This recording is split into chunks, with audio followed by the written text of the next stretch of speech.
Hello and welcome to my video tutorial on how to make a wreath using ingredients that you can find from your own garden, from in your house, from the surrounding countryside. So let me show you what equipment you need to get started first of all. So first of all, you need to find a wreath base. We have a copper wire wreath base. Next we have a straw wreath base, a good pair of floristry standard scissors. I've got a couple here to show you, different shapes, or some secateurs, like these ones, some wire. You also need some wire on a reel, like this, some moss tacks, like this, a little moss tack there. So next I'm going to show you the type of greenery that you need. This lovely box of greenery I found in my garden. Anything really that's strong and still green at this time of year. Spruce. Lovely fir here of different colours. I've got a lovely bright lime green there and a slightly darker one here. Got some moss that I found, well, rather brilliantly. I've got lots of moss in my lawn, so the lawn's not looking so good, but I've got a good selection of moss. Olive branches are great. I've got some laurel leaves, which is fantastic. A nice waxy leaf there. I've got some red robin, eucalyptus, and some buried ivy. And then I've managed to find some lovely hydrangea that has gone that beautiful rusty red. But really, anything you find, you can pop in. As long as you put it in sort of in a regular fashion, it should work. I've also got some lovely rosemary there. It's great to use herbs like rosemary and sage because they just smell so good. So that's it. That's my little box of delights. So it's really good to get your greenery ready before you start making your wreath. So you've got little piles, separate piles of each one, so it just makes it really smooth and easy to actually put it all together. So to start with the spruce, I usually look for like little trees like this and just cut it there. Looks like a little miniature tree. Those are too small to go on their own, but you cut that piece there. So you've got pieces sort of similar size.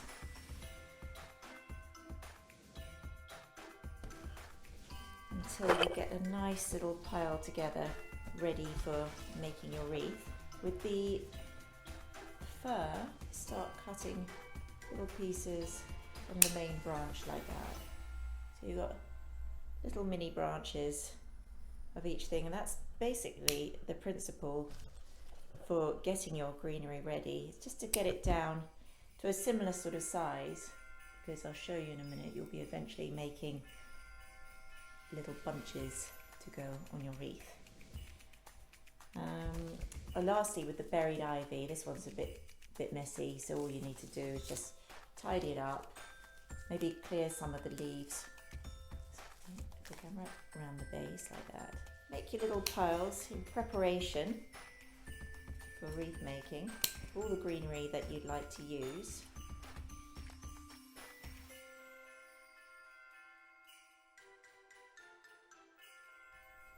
Okay, so now you've got your greenery all cut to size and ready for assembly.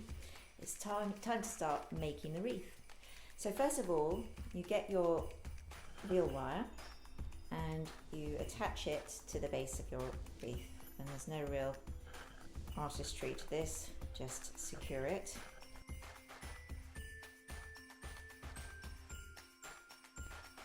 Before we put the greenery on, you can either just put the greenery straight on to the base like that. I'll show you how to do that in a minute. Or if you can get hold of some moss, it's quite good to use just to add a bit of bulk, but it also adds some moisture. It holds moisture, so if you're going to have your wreath up or in the house for a long time, it's kind of good to have because you can poke some of the stems into it, and that just keeps everything going a little bit longer. So you can either put this moss onto a straw wreath base or a wire wreath base. I'm using a wire one here. So you just put it onto the top of the wreath and wrap the wire around it like so, just to secure it onto the wreath base. Thank you. keep going.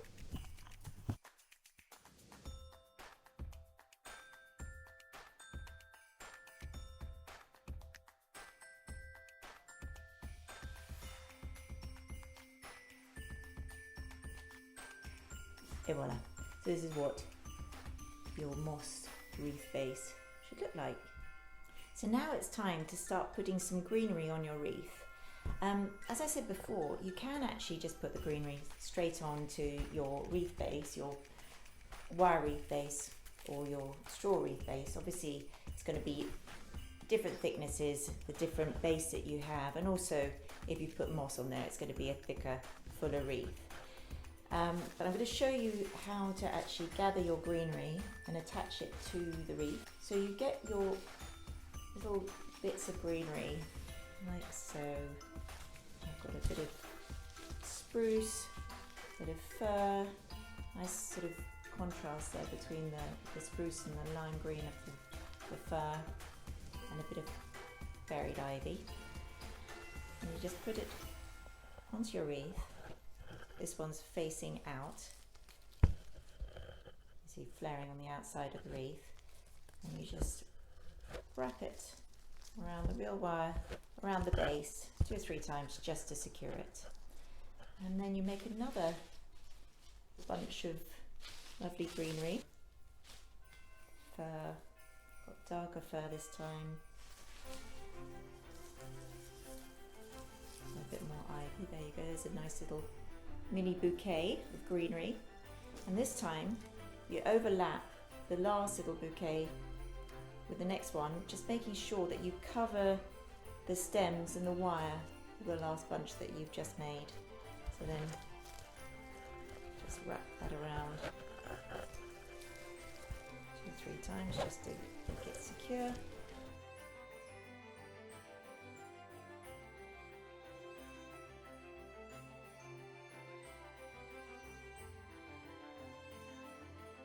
One flaring on the outside, the next one on the inside, and the one after that on the outside. This one I'd made with a moss. It's a copper base covered in moss with greenery, exactly the same greenery that I've just shown you. Once you've made your base, you can always add in little decorative bits of greenery. Red robin there.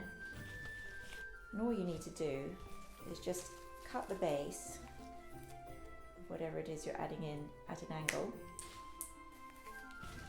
and just poke it in for a wreath.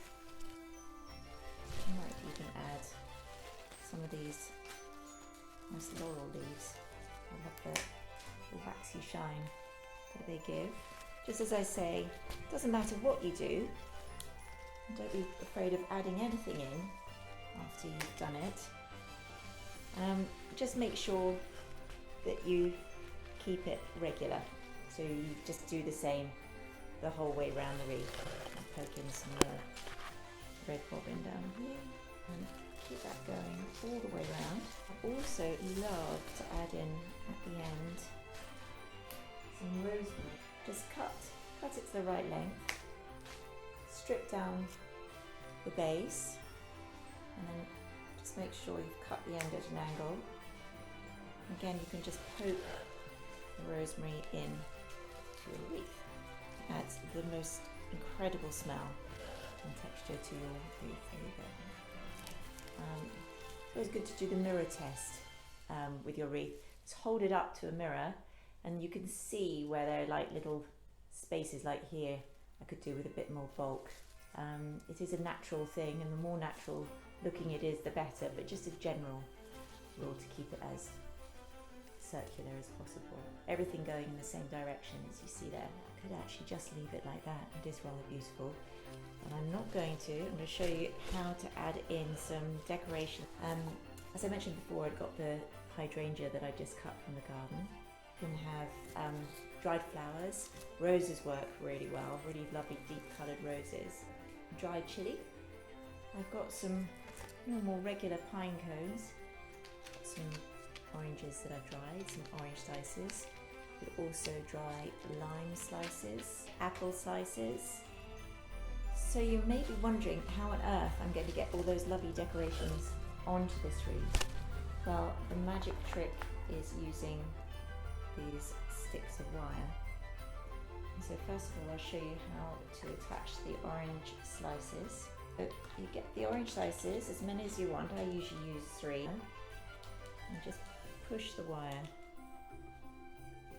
through the bottom of the slices, just a little bit, pull it back on itself, and then twist it around like that. So you've just got one spike, and then just trim it to a shorter length, because you get your pine cone and you wrap you wrap the base of the pine cone with the wire. Again, you bring it back onto itself and you twist it around until you have just one end of the wire coming out. Now, I hadn't mentioned cinnamon sticks. They smell divine, they smell of Christmas. Gather a little bundle of 3 sticks. Wrap a piece of raffia or string, anything that looks rustic. You can also use colourful ribbon, but I quite like the rustic look of raffia and string. Wrap it around and secure it with a knot. And you have a little bundle of cinnamon sticks that you can put on your wreath. So first of all, I'm going to start with the hydrangea. I've cut it a little bit shorter with a little bit of an angle in the stem. And I'm just going to push it in to my wreath base. Push it right in so it's secure. Now we want to keep a little balance, so we'll find another spot over here for the next piece.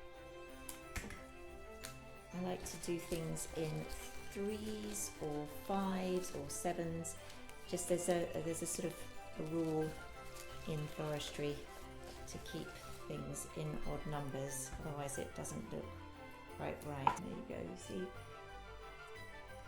That's a nice balance. I think I'll add in some oranges, and I think I'll pop those in place in between where I put the hydrangea.